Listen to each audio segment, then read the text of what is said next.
कौन था राजदूत संजय और कैसे बने श्री कृष्ण शांति के दूत, जानेंगे हमारी इस वीडियो के सेशन में। कहानी को सुनते रहिए और अपने ज्ञान को आगे जरूर बढ़ाएं। महाभारत के सेशन में आपका स्वागत है। जानते हैं शांति दूत और राजदूत संजय के बारे में। उपलब्ध नगर में रहते हुए पांडवों ने अपने मित्र राजाओं और दूतों द्वारा संदेश भेजकर कोई 7 अक्षौणी सेना एकत्रित की। उधर कौरवों ने भी अपने मित्रों द्वारा काफी बड़ी सेना इकट्ठी कर ली, जो 11 अक्षौणी तक हो गई। पांचाल नरेश के पुरोहित जो युधिष्ठिर की ओर से राजदूत बनकर हस्तिनापुर गए थे, नियत समय पर धृतराष्ट्र की सभा में पहुंचे। यथाविधि कुशल समाचार पूछने के बाद पांडवों से संधि का प्रस्ताव करते हुए वह बोले, युधिष्ठिर का विचार युद्ध से संसार का नाश ही होगा। इसी कारण वे युद्ध से घृणा करते हैं। वे लड़ना नहीं चाहते, इसलिए न्याय तथा पहले के समझौते अनुसार उचित होगा कि आप उनका हिस्सा देने की कृपा करें, विलंब ना कीजिए। यह सुनकर विवेकशील और महारथी भीष्म बोले, यही न्यायोचित है, उन्हें उनका राज्य वापस दे दिया जाए। भीष्म की बात कर्ण को अप्रिय लगी। वह बड़े क्रोध के साथ भीष्म की बात काटकर दूत की ओर देखता हुआ बोला, 13वां वर्ष पूरा होने से पहले ही उन्होंने प्रतिज्ञा भंग करके अपने आप को प्रकट कर दिया, इसलिए शर्तानुसार उनको फिर से 12 वर्ष के लिए वनवास भोगना पड़ेगा। कर्ण के इस बीच में उनकी बात काटकर बोलने से भीष्म को बड़ा क्रोध आया और बोले, राधा पुत्र, तुम बेकार ही बातें कर रहे हो। यदि हम युधिष्ठिर के दूत के कहे अनुसार संधि नहीं करेंगे तो निश्चय ही युद्ध छिड़ जाएगा। उसमें दुर्योधन आदि सबको पराजित होकर मृत्यु का मुँह देखना पड़ेगा। भीष्म की बातों से सभा में खलबली मचते देखकर धृतराष्ट्र बोले, सारे संसार की भलाई को ध्यान में रखकर मैंने यह निश्चय किया है कि अपनी तरफ से संजय को दूत बनाकर पांडवों के पास भेजा जाए। फिर धृतराष्ट्र ने संजय को बुलाकर कहा, संजय, तुम पांडु पुत्रों के पास जाओ। वहाँ श्री कृष्ण, सात्यकी, विराट आदि राजाओं से भी कहना कि मैंने सप्रेम उन सब की कुशलता पूछी है।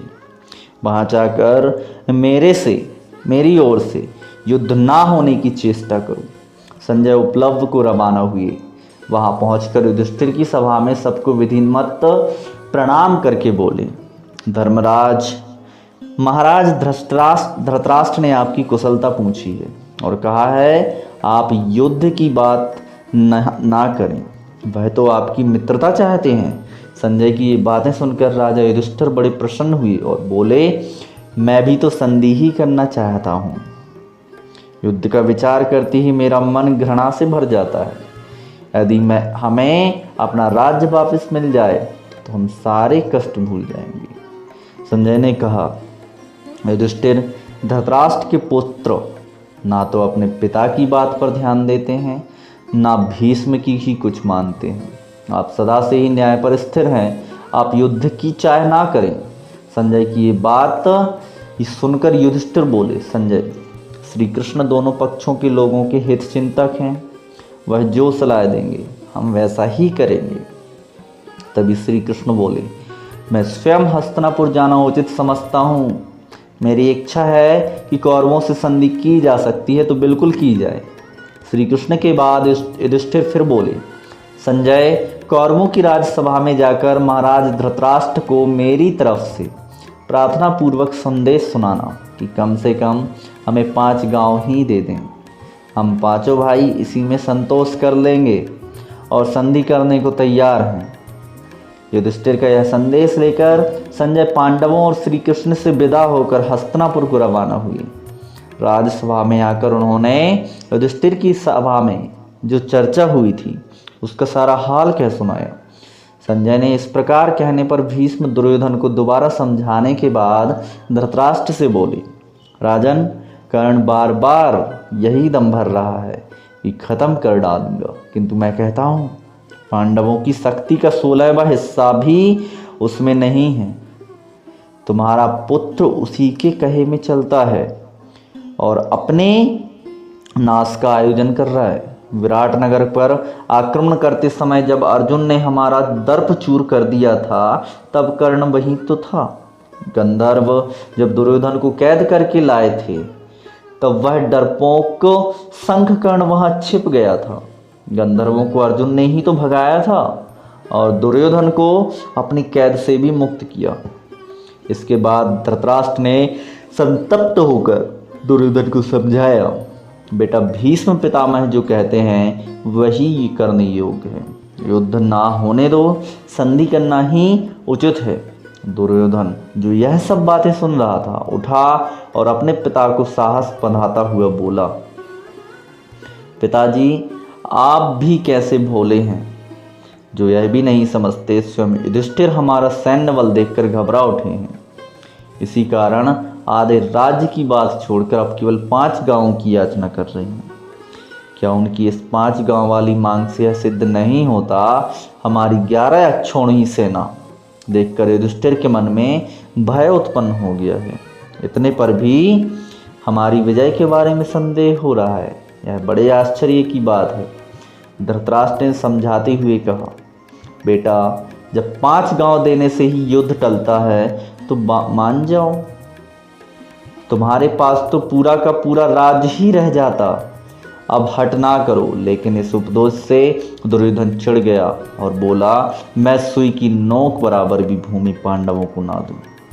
आपकी जो इच्छा हो आप करें, अब इसका फैसला युद्ध भूमि में ही होगा। यह कहता कहता दुर्योधन उठ खड़ा हुआ और बाहर चला गया। सभा में खलबली मच गई। इस गड़बड़ी से सभा भंग हो गई। इधर संजय के उपलब्ध से रवाना हो जाने के बाद युधिष्ठिर श्री कृष्ण से बोले, वासुदेव संजय तो महाराज धृतराष्ट्र के मानो दूसरे प्राण हैं। उनकी बातों से मुझे महाराज के मन की बात स्पष्ट रूप से मालूम हो गई। मैंने तो कहला भेजा है कि मैं तो केवल 5 गांवों में ही संतोष कर लूँगा, किंतु ऐसा लगता है वे दुष्ट इतना देने के लिए भी तैयार नहीं होंगे। इस बारे में अब आप ही सलाह दे सकती हैं। युधिष्ठिर की बातें सुनकर श्री कृष्ण ने कहा, युधिष्ठिर मैंने भी एक बार स्वयं हस्तिनापुर जाने का इरादा कर लिया है। तुम लोगों के स्वत्वों को युद्ध से बचाने की चेष्टा करूंगा। मैं सफल हुआ तो सारे संसार का कल्याण होगा। युधिष्ठिर ने श्री कृष्ण से, मुझे लगता है कि वहाँ आप ना जाएं। दुर्योधन का कोई ठिकाना नहीं, वह कब क्या कर बैठे।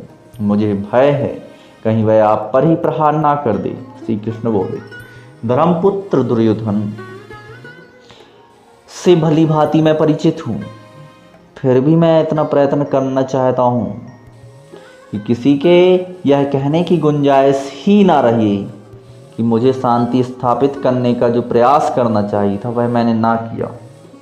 और इतना कहकर एक शांति दूत के रूप में शांति की बातचीत करने के उद्देश्य से श्री कृष्ण हस्तिनापुर गए।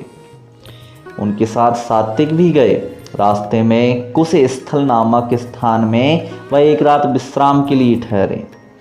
हस्तिनापुर में जब पांडवों को यह खबर लगी कि श्री कृष्ण पांडवों की ओर से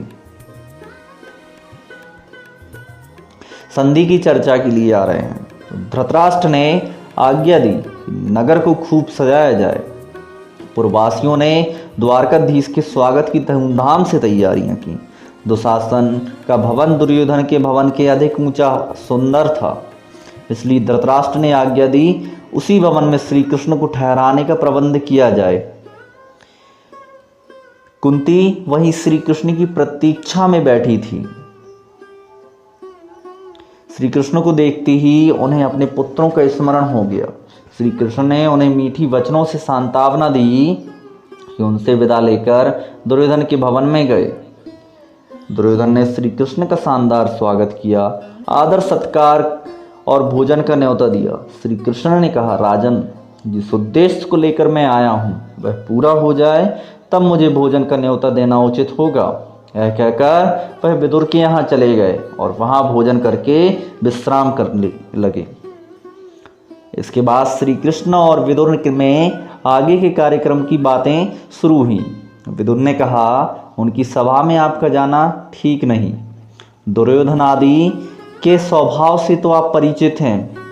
उनका भी यही कहना था, वे लोग कोई न कोई कुचक्र रचकर श्री कृष्ण के प्राणों तक को हानि पहुंचाने की चेष्टा करेंगे। विदुर की बातें ध्यान से सुनने के बाद श्री कृष्ण बोले, मेरे प्राणों की चिंता आप ना करें।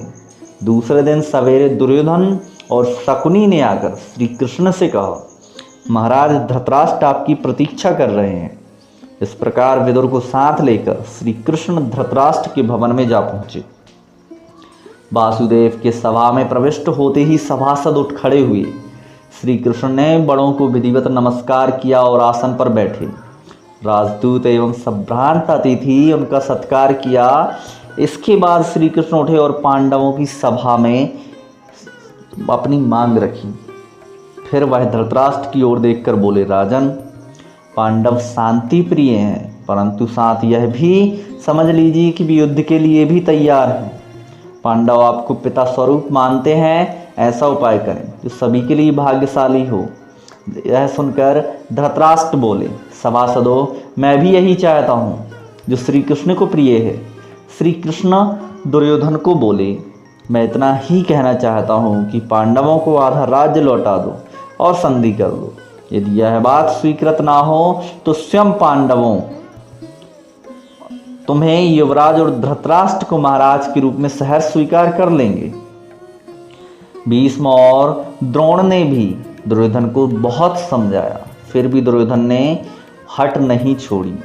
वह श्री कृष्ण का प्रस्ताव स्वीकार करने पर राजी नहीं हुआ। धृतराष्ट्र ने दोबारा पुत्र से आग्रह किया कि श्री कृष्ण का प्रस्ताव मान ले तो कुल का सर्वनाश होने से बच जाएगा। दुर्योधन ने अपने आप को निर्दोष सिद्ध करने की जो चेष्टा की थी, उससे श्री कृष्ण को हंसी आ गई। तभी श्री कृष्ण ने दुर्योधन को उन सब पर अत्याचारों का विस्तार से स्मरण दिलाया जो पांडवों पर उसने किए थे। भीष्म, द्रोण आदि प्रमुख वृद्धों ने श्री कृष्ण के इस वक्तव्य का समर्थन किया। दुशासन क्रुद्ध हो उठा और दुर्योधन से बोला, भाई, मालूम होता है ये लोग आपको कैद करके कहीं पांडवों के हवाले ना कर दें, इसलिए चलिए यहाँ से निकल चलें। इस पर दुर्योधन उठा और अपने भाइयों के साथ सभा से बाहर चला गया। इसी बीच धृतराष्ट्र ने विदुर से कहा, तुम जरा गांधारी को सभा में ले आओ, उसकी समझ बहुत है, वह दूर की सोच सकती है, हो सकता है उसकी बातें दुर्योधन मान ले। यह सुनकर विदुर ने सेवकों को आज्ञा देकर गांधारी को बुला लाने के लिए भेजा। गांधारी सभा में आई। दुर्योधन को भी सभा में फिर से बुलाया गया। दुर्योधन सभा में लौट आया। क्रोध के कारण उसकी आंखें लाल हो रही थीं। गांधारी ने भी उसे कई तरह से समझाया, परंतु दुर्योधन ये बातें मानने वाला नहीं था। अपनी माँ को भी उसने मना कर दिया। दोबारा सभा से बाहर निकलकर चला गया। बाहर जाकर दुर्योधन ने अपने साथियों के साथ एक षड्यंत्र रचा। राजदूत श्री कृष्ण को पकड़ने का प्रयत्न किया। श्री कृष्ण ने तो पहले से ही इन बातों की कल्पना कर ली थी। दुर्योधन की यह चेष्टा देखकर वह हंस पड़े। श्री कृष्ण उठे। सात्यकी, विदुर उनके दोनों ओर हो गए।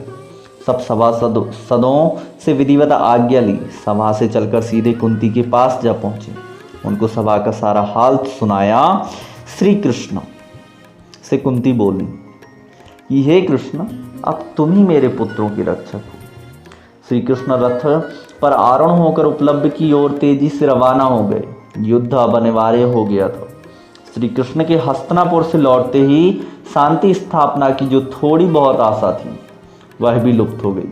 कुंती को जब पता चला कि कुलनाशी युद्ध छिड़ेगा ही तो वह बहुत व्याकुल हो गई। चिंता के कारण आकुल हो रही कुंती अपने पुत्रों की सुरक्षा का विचार करती हुई गंगा के किनारे जा पहुंची, जहां कर्ण रोज संध्या वंदन किया करता था। मध्याह्न के बाद कर्ण का जप पूरा हुआ तो उसे यह जानकर असीम आश्चर्य हुआ कि महाराज पांडु की पत्नी और पांडवों की माता कुंती ही उसका उत्तरीय सिर पर लिए खड़ी हैं।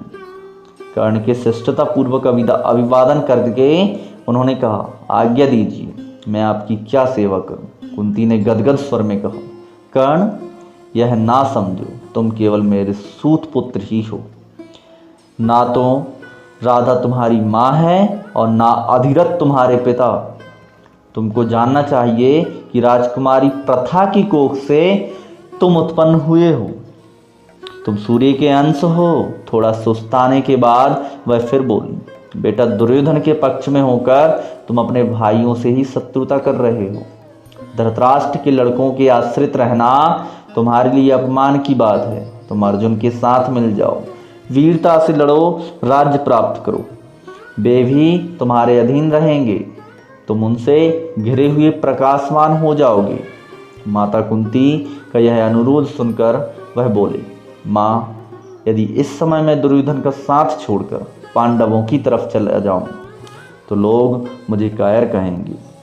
अब जब युद्ध होना निश्चित हो गया है तो मैं मझधार में कैसे छोड़ दूं? यह तुम्हारी कैसी सलाह है माँ? आज मेरा कर्तव्य ही है, मैं पांडवों के विरुद्ध सारी शक्ति से लड़ूं। मैं तुमसे असत्य क्यों बोलूं? मुझे क्षमा कर दो, लेकिन हाँ, तुम्हारी बात एकदम व्यर्थ नहीं जाएगी। अब मैं यही करूँगा, अर्जुन को छोड़कर और किसी पांडव के प्राण नहीं लूँगा। या तो अर्जुन इस युद्ध में काम आएगा या मैं, दोनों में से एक को तो मरना ही पड़ेगा।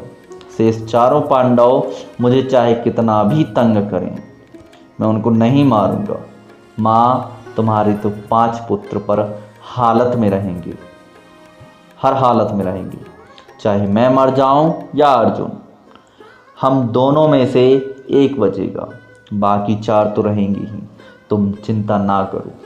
अपने बड़े पुत्र की ये सारी बातें सुनकर कुंती का मन बहुत विचलित हुआ, परंतु उन्होंने अपने गले से लगा लिया कर्ण को और बोली, तुम्हारा कल्याण हो। कर्ण को इस प्रकार आशीर्वाद देते हुए कुंती अपने महल में चली गई। वीडियो के इस सेशन में इतना ही। महाभारत की कथा को और आगे सुनने के लिए हमारे चैनल को सब्सक्राइब, शेयर और लाइक जरूर करें। Thanks for watching.